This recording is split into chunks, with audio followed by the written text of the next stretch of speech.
গরমের মধ্যে আর এত রোদ্দুরের মধ্যে হঠাৎ করে আমরা আবার কোথায় চললাম, আমার এই পুরো মিনি ব্লগটা দেখলেই তোমরা জানতে পারবে। আমরা হলো চাকদা থেকে গাড়ি নিয়ে গিয়েছিলাম আর আমরা চলে এসেছি একদম এয়ারপোর্টের সামনে। হ্যাঁ, সামনে দেখতে পাচ্ছ আমার ছোট জিজু, ছদ্দি আর বাবু। আজকে ওদের আসার পালা, তো ওদের আমরা এয়ারপোর্টে নিতে এসেছিলাম। তো বাবু ওরা চলে এসেছে আর বাবু আমাকে দেখে হাই করছিল। তারপরে আমরা এয়ারপোর্ট থেকে এক এক করে বেরিয়ে পড়ছিলাম। এর আগের মিনি ব্লগে তোমাদের সঙ্গে শেয়ার করেছিলাম বড়দি এসছে, আজ ছদ্দি আসলো।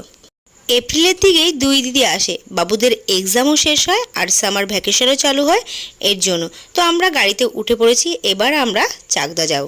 সকাল সকাল ওরা বেরিয়েছে, তো চা কফি কিছুই খাওয়া হয়নি, তাই জিজু বলছিল যে একটু সাইডে দাঁড়িয়েও আমরা একটু চা খাবো। তো দাদা হলো আমন্ত্রণ ধাবায় আমাদের নিয়ে এসেছিল। বারাসাত রোডে আমন্ত্রণ ধাবার চা কিন্তু খুব ফেমাস, সত্যি ওদেরও খুব ভালো লেগেছে। তো বন্ধুরা, আমার মিনি ব্লগ